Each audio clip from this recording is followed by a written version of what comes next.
उसके द्वारा उसकी समानता में उसी के रूप के अनुसार परमेश्वर ने मेल और फीमेल करके उनको बनाया और उनको आशीष दिया, उसका नाम आदम रखा। परमेश्वर ने आदम और हवा दोनों को आदम ही रखा, लेकिन आदम ने हवा का नाम अलग से रखा। क्यों उसने हवा का नाम हवा रखा? क्योंकि वो सबकी आदि माता थी, सबकी आदि माता थी, इसके लिए उसका नाम हवा रखा। अभी आपका बाइबल में आप ये शब्द ढूंढ नहीं सकते कि आदम सबका बाप, आप नहीं ढूंढ सकते। हवा सबका मां, लेकिन आदम सबका बाप नहीं। हालेलुया। इसका मतलब हवा को दूसरे बच्चे भी हैं जिसका बाप आदम नहीं कोई और। सो बाइबल को, स्क्रिप्चर को बड़ी बारीकी से अगर आप देखोगे तो उसकी मीनिंग आपको बहुत अच्छी तरीके से समझ में आएगा। तो इस औरत का नाम माता रखा गया क्योंकि ये औरत के बेटियां भी है, and she is the counterfeit church who has committed political, economical and spiritual connivance with untold kings and kingdoms throughout history. ये माता इसलिए बन गई कि इसका संबंध संसार के साथ में था, और ये मसीही कहलाते हुए भी ये प्रभु के विरुद्ध में थी। खैर, अभी आप मेरे साथ चलिए यशायाह उसके 4 अध्याय का पहला वचन पढ़िए। 1, 2, 3। उस समय 7 स्त्रियां एक पुरुष को पकड़कर कहेगी, हाँ जी, रोटी तो हम अपने ही खाएंगे जी, वस्त्र अपने ही पहनेंगे जी, केवल हम तेरी कहलाए। क्या उस दिन 7 औरत मिलकर एक पुरुष को पकड़ेगी और कहेगी खाना हम अपना खाएंगे, पहनेंगे अपना, खाली तो हमारा पति करके रह जा। हालेलुया। ऐसे हो सकता है? औरत बोलती है हम अपना खाएंगे अपना पहनेंगे, खाली हमारे नाम दराई दूर कर कि हम शादीशुदा है बोलने के लिए, तू हमारा पति बन के रहे। और कितने औरत है वो? 7। ये 7 औरत को देखना है। प्रकटीकरण पहला अध्याय 10 वचन में देखिए, 7 औरत का नाम आता है। अब ये 7 औरत के जीवन को अगर आप देखोगे, ये अपना मनमानी करते थे, अपना खाते थे, अपना पहनते थे, खाली बोलते थे हम क्रिश्चियन हैं, पति का नाम लेते थे खाली क्राइस्ट। ऐसे पृथ्वी में कितनी कलीसिया है, नाम पति का है लेकिन काम उनका अपना है। हम अपना पहनेंगे, हम अपना करेंगे, हम अपना खाएंगे, लेकिन हम लोग सब कौन है? क्रिश्चियन। मेरे को जब लोग बोलते हैं क्रिश्चियन है क्या आप, मैं बोलता नहीं, मैं क्रिश्चियन नहीं हूं। फिर आप कौन है? प्रेरितों की किताब 9 अध्याय के अंदर 2 वचन में पौल बता रहे, देखो मैं वो ग्रुप का आदमी हूं। पौल को चिट्ठी मिला, अभिप्राय चिट्ठी, इस पथ पर चलने वालों को मारकर जेल में डालने के लिए निकला। मैं कौन हूं? इस पथ पर चलने वाला। हालेलुया। तो भाइये और बोलिए, मैं इस पथ पर चलने वाला हूं। मैं क्रिश्चियन नहीं हूं। फिर आप बोलेंगे क्रिश्चियन कौन है? वो कोई क्रिश्चियन है। क्योंकि लोग हमको पूछते हैं पार्टियों में, आप शराब नहीं पीते क्या? अरे हमारे बगल में डिसोजा तो बहुत पीता है, वो क्रिश्चियन है। क्रिश्चियन का नाम, तुम कैसा क्रिश्चियन हो यार, शराब नहीं पीते हो? ये क्रिश्चियन ने नाम कमाया है। हालेलुया। मैं कौन हूं? इस पथ पर चलने वाला व्यक्ति। मैं एक लिखित पर चलने वाला व्यक्ति। सो ये चर्च, दुनियावी चर्च, दुनिया के साथ व्यभिचार करके बाहर उभर कर आई है। फिर इस औरत को अगर गौर करके देखोगे, बैंगनी कपड़े पहनी है और ये बहुत सोना उभारे हुई है और ये बहुत धनवान दिखाई दे रही है। ये स्त्री बैंगनी और लाल रंग के कपड़े पहनी थी, हाँ जी, और सोने और बहुमूल्य मणियों और मोतियों से सजी हुई थी, और उसके हाथ में एक सोने का कटोरा था। ये कौन सा चर्च है जो सोना चांदी पहनकर बैंगनी कपड़े मतलब राजशाही, किंगली ड्रेस पहनकर ये बहुत से पानियों पर उस जानवर पर सवार है। अब ये औरत को अगर आप और गौर से देखने जाए तो प्रकाशित वाक्य 12 अध्याय में एक औरत है, और ये औरत चांद ओढ़े हुए, सूरज ओढ़े हुए, चांद पैरों तले, तारे उसके सर पर 12 मुकुट के रूप में। 17वां अध्याय में एक औरत है, 19वां अध्याय में एक औरत है, 3 औरतों के बारे में प्रकाशित वाक्य बात करता है। अब ये 3 औरत में से जो 17वां अध्याय है उस औरत को हम लोग देख रहे हैं। याद रखना ये 3 प्रकार की कलीसियाएं हैं। ये 12वां अध्याय में जो कलीसिया है ये साफ तरीके से यहूदी कलीसिया है, क्योंकि इसके सर पर 12 तारों का मुकुट है। वो इब्रूस या जेविश जो 12 तारा 12 गोत्र को दर्शाता है। ये दुनिया में विभूषण बैठ के बैठी है, दुनियावी कलीसिया, और ये वचन से सजी हुई है जो परमेश्वर की दुल्हन है। ये शादी में जाके 19वां अध्याय में जो लड़की पत्नी अपने आप को तैयार किया वो ये तैयार हुई, ये तैयार नहीं हुई, इसका उद्धार बाद में होता है, लेकिन ये औरत आपको 19वां अध्याय में दिखाई देती है। अभी सवाल आपके ऊपर है, ये 3 में से आप कौन से चर्च में, आप कौन सी संस्था को फॉलो करते हैं? अब ये तीनों चर्च को अच्छी तरीके से आपको पढ़कर समझना है। ये प्रकाशित वाक्य 12वां अध्याय के अंदर आती है, और ये बच्चे जनने पर है। एक अजगर सांप बच्चे को निगलने के लिए तैयार है, और ये गर्भ वेदना के अंदर है। किसमें है ये? गर्भ वेदना, पीड़ा में। आज इजराइल की कंडीशन जो है बिल्कुल गर्भ वेदना है। चारों तरफ दुश्मन उसको घेरा हुआ है। अब वो पूरी दुश्मनों को देखकर कम से कम उसके इर्द गिर्द 57 के आसपास मुस्लिम देश घेरा हुआ है। गर्भ वेदना का मतलब यह है उस तकलीफ और परिस्थिति में वो अभी गुजर रही है, और ये बच्चे जनने पर है। इसको लोग, कैथलिक लोग इसको मरियम बना दिया, लेकिन एक्चुअली मरियम नहीं है, ये यहूदी चर्च है। अब जो जन्म लेने वाले हैं वो 1,44,000 जो हमने प्रकाशित वाक्य 7 में पढ़े थे, जिनके माथे पर मोहर लगाया जा रहा है, वो ये संकट काल के अंदर बचाए जाने वाले लोग हैं। वो अजगर जो इनके पीछे पानी बहा रहा है, वो उस समय में हेरोद राजा था जो यीशु को ढूंढ रहा था, लेकिन आज वो सारे नेशन जिसको एंटी क्राइस्ट चला रहा है वो उन 1,44,000 को ढूंढ रहा है मारने के लिए। आवाज आई 5वां अध्याय में कि तुम ठहरे रहो, तुम्हारे संगी दास पर मरकर तुम्हारे पास आएंगे, तब तुम्हारा न्याय होगा। ऐसे प्रभु ने उसको 5वीं मोहर खुलते ही वेदी के नीचे आत्माओं को देखा। आप मेरे साथ हैं? बोलो हालेलुया। मेरे पास टाइम नहीं हो,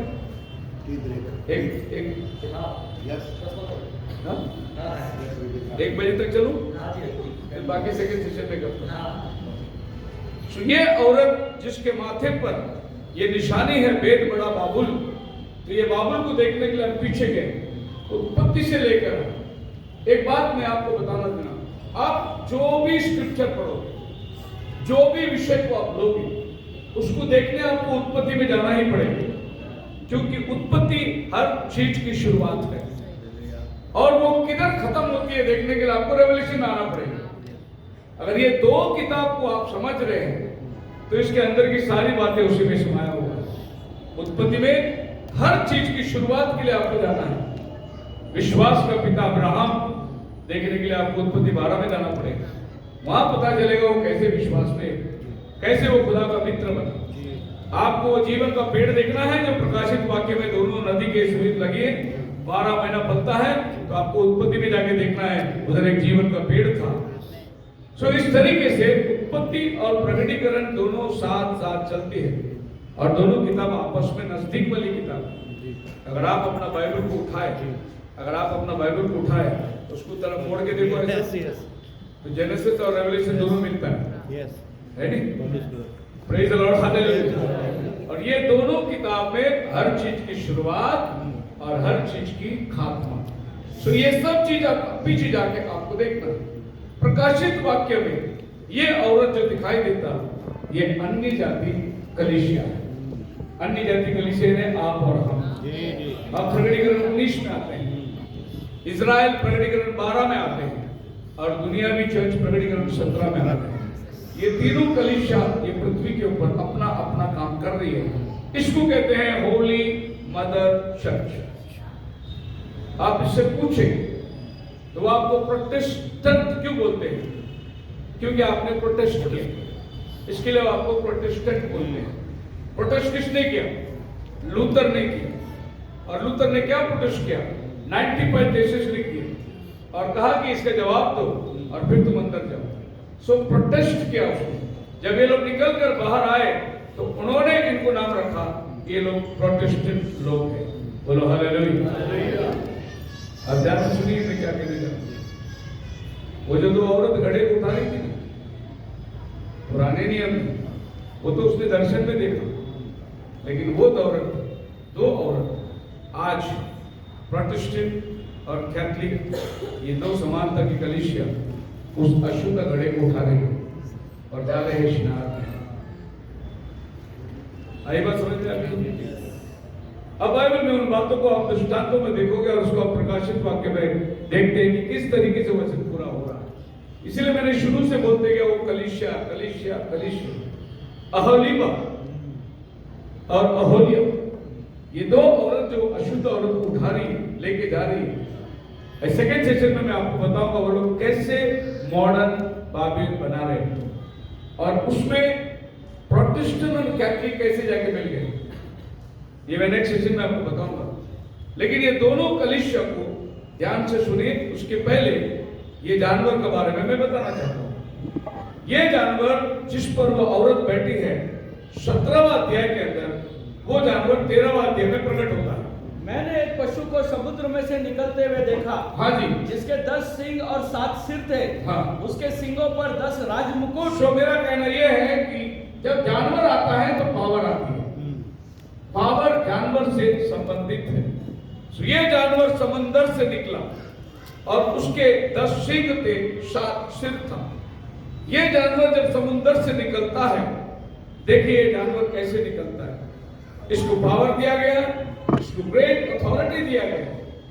अभी सुनिए, 17वां अध्याय में जो जानवर को हमने देखा वो 13वां अध्याय में निकलता है, लेकिन अभी औरत नहीं बैठी उसके ऊपर, खाली जानवर अकेला है। 17वां अध्याय में जब आते हैं तो वो जानवर के ऊपर औरत सवार हो गई। मतलब एक पावर आती है, उस पावर को चर्च कब्जा कर लेता है। अगर 13वां अध्याय का जानवर को इससे भी पहले देखना है तो आपको दानियल 7 में जाना पड़ेगा। इन्हीं जानवरों को दानियल ने देखा। जॉन भी देखा वो समंदर से आ रहे, दानियल ने भी देखा वो समंदर से आ रहे, क्योंकि समंदर भीड़, जाति, भाषा और लोग, तो समंदर से वो भी जानवर। अब जब दानियल देखा वो समंदर से आ रहा है तो उसने 4 प्राणियों को अलग अलग रूप में देखा। कैसा देखा उसने? भालू, सिंह, दानियल 7:6 और एक खुंखार प्राणी, ऐसे अलग अलग जानवर को समुद्र से आते देखा। मतलब जब दानियल धरती में था ये चारों जानवर अलग अलग थे, लेकिन जब जॉन प्रकाशित वाक्य में इनको देखता है ये चारों जानवर एक हो गए, एक ही शरीर में चारों जानवर आ गए। अभी आप पढ़िए प्रकाशित वाक्य 13 के अंदर, ये जानवर के अंदर कितना जानवर समाया है? 13:7। उसे यह अधिकार दिया गया कि पवित्र लोगों से लड़े और उन पर जय पाए, और उसे हर एक कुल, लोग, भाषा और जाति पर अधिकार दिया गया। नहीं, 13 ऊपर से पढ़िए। और समुद्र से जानवर निकली, समुद्र में से निकलते हुए देखा जिसके 10 सिंग और 7 सिर थे। हाँ। उसके सिंगों पर 10 राजमुकुट और उसके सिरों पर परमेश्वर का निंदा का नाम लिखे हुए थे। अच्छा। जो पशु मैंने देखा वो चीते के समान था, चीता, और उसके पांव भालू के समान। चीता के पांव में उसका बदन था और भालू के समान उसका पैर था, यानी सिंह के समान उसका मुंह था।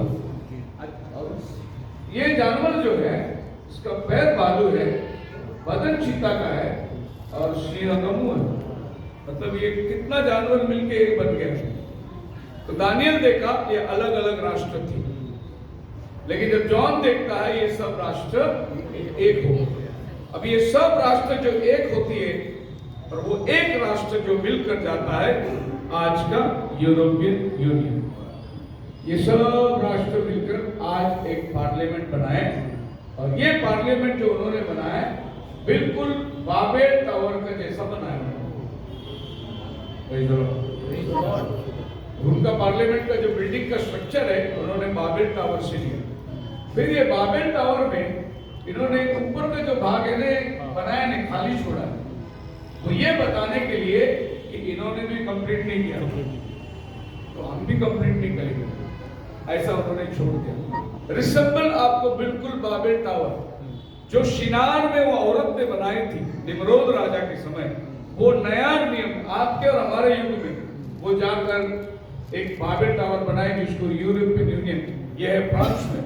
फिर उन्होंने बिल्डिंग के सामने अपना मोनोग्राम बनाया और वो मोनोग्राम जो बनाया एक औरत पर, यहाँ पर देखिए औरत जानवर पर सवार है, ये मोनोग्राम उन्होंने अपने बिल्डिंग के सामने रखा। ये कहां से दिया? कौन सी औरत जानवर के ऊपर बैठी है? बाइबल से उनको मिला, जो बाइबल यूरोपियन यूनियन चलाने वाली है, यानी वो बीस्ट को चलाने वाली है। उन्होंने यूरो डॉलर निकला, ये यूरो डॉलर के अंदर देखो जानवर है, औरत है। ये इंस्पिरेशन कहां से मिलती है? बाइबल से मिलती है, क्योंकि सत्ता पूरा यही जाने वाला है। पूरी दुनिया के ऊपर जो वर्ल्ड गवर्नमेंट राज्य करने वाला है वो इधर ही जाने वाला है। इसी को बाइबल बोलती है मिस्ट्री बैबिलोन। सो आज का एक बैबिलोन तैयार हो चुका है। So from where the contradiction, यहां से ही सारे गड़बड़ निकल के आती है। मतलब आप ये समझ जाना कि वो औरत ने जाकर अपना घर को मजबूत बना दिया है। उस औरत का सिंबल को आप देख सकते हैं, वो औरत ने अपना सत्ता को जमाया है और वर्ल्ड पार्लियामेंट, पूरी दुनिया के बड़े बड़े महान लोग इसके मेंबर बन चुके हैं। अब यहां से सब कुछ डिक्टेट होगा, जिसको हम लोग एंटी क्राइस्ट करके जानने वाले हैं, जो 6 नंबर आने वाला है। ये सारी घटनाएं बिल्कुल तैयार हो चुकी है, फ्रेमवर्क तैयार हो चुकी है। काम कब करेंगे? जब प्रभु यीशु मसीह का दुल्हन उठा लिया जाएगा, रैप्चर होगा, ये मैनिफेस्ट हो जाएगा। क्योंकि दूसरा थिस्सलुनीकियों की दूसरी अध्याय में लिखा हुआ है, वो पाप का पुरुष अभी छिपा हुआ है, क्योंकि एक है उसको रोकने वाला। जब वो निकल जाएगा रास्ते से, पाप का पुरुष प्रकट हो जाएगा, जो अपने आप को ईश्वर और पूज्य कहलाता है। और ये पृथ्वी में आफत का समय आ गया। इसका मतलब यह है कि सारी बातें तैयार हो चुका है, समय बहुत निकट है। अब यहां से जो बातें निकल के आ रही है वो मैं आपको सेकंड सेशन पे लेकर आऊंगा। खुदा बना आपको बड़ी आशीष।